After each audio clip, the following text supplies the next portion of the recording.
বরিশালের এক শান্ত গ্রামে বাস করত আরাফাত নামের একটি ছেলে। চুপচাপ, ভদ্র, কাউকে কষ্ট দেয় না। কিন্তু তার জীবনে অনেক বড় একটি বোঝা, বহু বছরের জমে থাকা ঋণ। দিনমজুরি করে সে যতটুকু আয় করত তা দিয়ে নিজের খরচই ঠিক মতো চালাতে পারত না সে। ঋণ শোধ করার কথা ভাবলেই বুকটা কেঁদে উঠত। মানুষ তাকে নানা কথা বলতো, এই ছেলে কোনো দিন ঋণ শোধ করতে পারবে না। কেউ বুঝতো না তার ভেতরের কষ্টগুলা কত গভীর।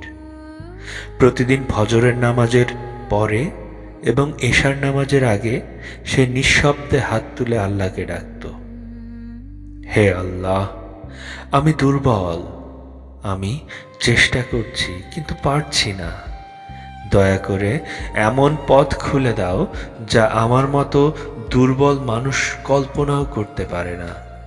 দোয়ার সময় তার চোখ দিয়ে পানি ঝরত অঝরে। সে কান্না ছিল দয়া ভিক্ষা চাওয়া কান্না, আল্লাহর সামনে অসহায়তার কান্না। দিন যায়, মাস যায়, কিছুই হয় না। লোকজন হাসত, আরাফাতের দোয়া কবুল হয় না মনে হয়। কিন্তু আরাফাত থামত না, কারণ সে জানত যে আল্লাহর কাছে সে কান্না করে তিনি কখনো কাউকে ফাঁকা ফেরান না। হঠাৎ একদিন গভীর রাতে তার বাড়ির সামনে মোটরসাইকেলের শব্দ হলো।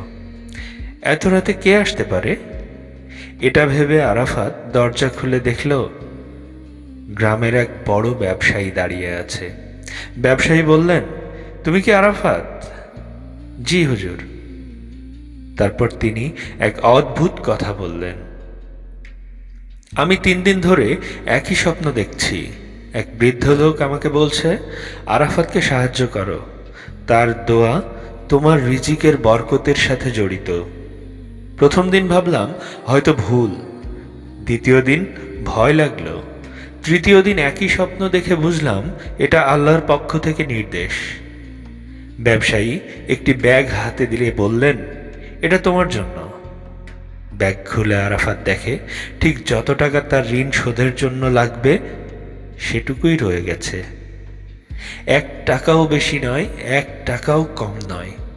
আরাফাত সাথে সাথে কান্নায় ভেঙে পড়ল। মাটিতে বসে মুখ ঢেকে কান্না শুরু করলো। সে শুধু বলছিল, হে আল্লাহ, তুমি আমাকে ভুলে যাওনি, তুমি সত্যিই আমার দোয়া শুনছ। ব্যবসায়ীর চোখও ভিজে যায়। তিনি বলেন, তোমার দোয়ায় আমাকে 3 রাত ঘুমাতে দেয়নি বাবা। ঋণ শোধ করার পর আরাফাত সিজদায় পড়ে অনেকক্ষণ কাঁদল। সেই সিজদার কান্না ছিল বুকের সব ভার খুলে যাওয়ার কান্না।